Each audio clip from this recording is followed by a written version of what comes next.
Anak, manood ka na itong Cocomelon para malibang ka. Ah, sige po, Nay. Ang cute nila. Quack, quack, but only four little ducks came back. Cocomelon ba yun?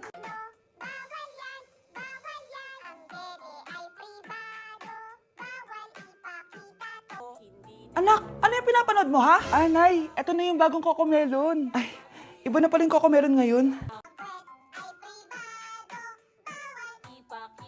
In fairness, educational siya, ha?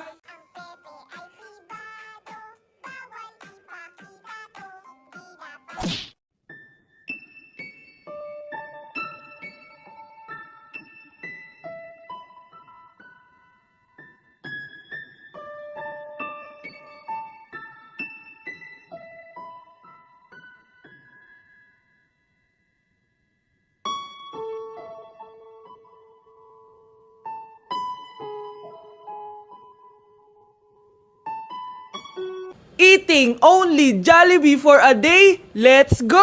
Pero guys, may rules tayo. Hindi ako pwedeng umulit ng o-orderin. Kung nag-chicken ako ng breakfast, bawal na ako mag-chicken ng lunch. So, tara na, mag-umpisa na tayo. Hi guys! Good morning! So, it's currently 9:07 a.m. Magpa-breakfast na tayo at alam nyo na kung saan tayo kakain, sa itim na bubuyog. Let's go guys! Guys, nandito na tayo! Guys, so may pang breakfast pala sila. May breakfast pa po?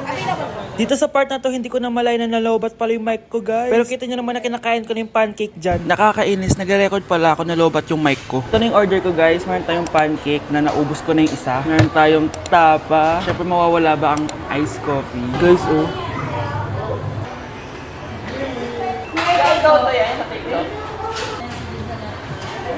Ang sarap na, guys. This is my new favorite. Okay, next naman, itong tapa. Tikman na natin.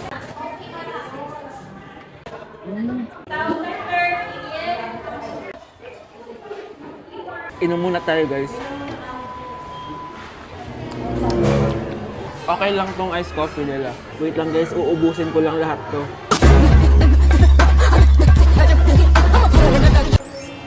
I love my breakfast. Super satisfied at worth it naman yung mga binili ko kasi nabusog ako, guys. Pero, hindi ko na pwedeng orderin yung mamaya. Kahit gusto ko kasi wala na yung mamaya, pang breakfast lang yun. Guys, na-excite na ako kung anong kakainin natin mamayang lunch. So, see you later. It's lunchtime, guys. So, naligo na ako para naman fresh tayo, no? Parang di naman fresh. Medyo na-late lang yung lunch natin kasi magti-3 na. Kasama pala natin mag-order si Honey Bunny. Jane, okay ka pa ba? Eto na, guys! Na para bang magbumukbang ako. Guys, nakikita nyo ba to? Sana nagugutom na kayo habang pinapanood nyo to. Sarap! Ano ba? It's giving talaga, mga mima ko. Ito na talaga ang ginagamit ko sa laps ko.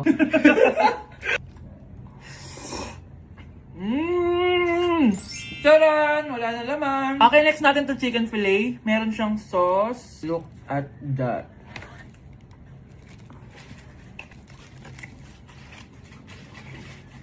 Ano bunch?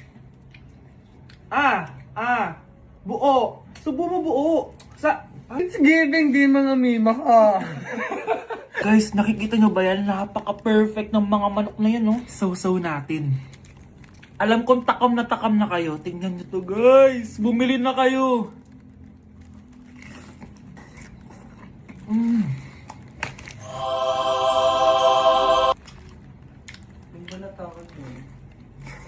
Sabi nila kapag mahal mo isang tao, bigay mo sa kanila yung balat. Balat ng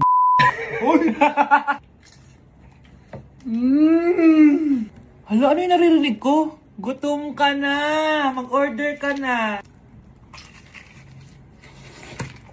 Sir, tapos na po. Grabe! Sobrang busog! Ang next natin ay merienda at dinner. So, see you guys later! So, di na ako nakapag-vlog ng merienda, kaya iisahin ko na yung merienda tsaka dinner. Eto na siya, guys! Bawal na ako mag-chicken kahit gusto ko mag-chicken. Hindi ako napaso, guys. Sarap talaga ng peach mango. At eto, hindi sa akin to. Kay Jungkook Imnida to. By the way, guys, nasa bahay tayo ni Rodolph. Ayan. Oh. Hello, may tatawagan na ako. Yabang. Wow.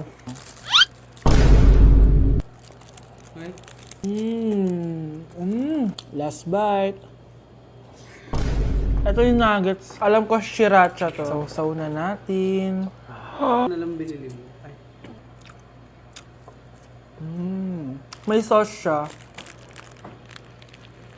Guys, tatanggalin ko na tong bun. Naumay na ako sa bun eh. Ito na lang kakainin ko. Kakaiba yung lasa nito. Feel ko dahil sa sauce. Pwede bang diet challenge naman next time? So that is it for this video, guys. Tulog challenge naman ako kasi para na akong zombie, oh. So yun lang. Bye-bye! Good morning, class! Bakit ang dami nakadikit sa wall? May ballpen, may walis. Ma'am, uso kasi to. Ididikit mo yung mga bagay gamit yung wall friction. Parang ganito. O, di ba, ma'am? Ano? Wall friction? Hoy! Baka mahulog ka dyan! Diyos, kung mga bata to. Kung ano-ano kasi nakikita niyo sa TikTok na yan eh. Try ko naman tong calculator. Ang saya! Tingnan niyo, dami ng gasgas ng wall, oh. Tanggalin niyo na yan. Kung hindi, i-absent ko kayong lahat. Guys, si ma'am naman ang idikit natin sa pader. Hoy! Mangulong niya kayo! Ma'am, huwag kang matakot, ma'am. A few moments later. Hoy! Ibaba niyo ako dito! Guys, dismissed na daw tayo, sabi ni ma'am. Uwian na! Hoy! Isusumbong ko kayo sa principal! Ayoko talaga sa kanya. Bes, ayan siya, oh. Yung pet peeve mo. Hi! Panira ng araw. Okay, class. Break time muna tayo. Hala, naiwan ko yung baon kong pagkain. Scarlett, to, may sobra pa ako. Baka gutom ka na. Talaga? Bibigyan mo ko? Oo, ano ka ba? Gusto ko maging close tayo. Parang bumabait tong pet peeve ko, ah. Hala, may quiz pala tayo. Bes, sabay tayo mag-review mamaya, ha? Naku, sorry, Bes. Kakain kasi kami ng jowa ko mamaya. Di mo ba kaya mag-isa? Ano ba yan? Ako na lang, sabay tayo mag-review. Tsaka, may reviewer din ako dito, oh. Ayan na naman siya. Sure ka? Ako talaga yung gusto mo kasabay mag-review? Oo naman. Ba't naman hindi? Idol nga kita kasi ang talino mo eh. Sige na nga.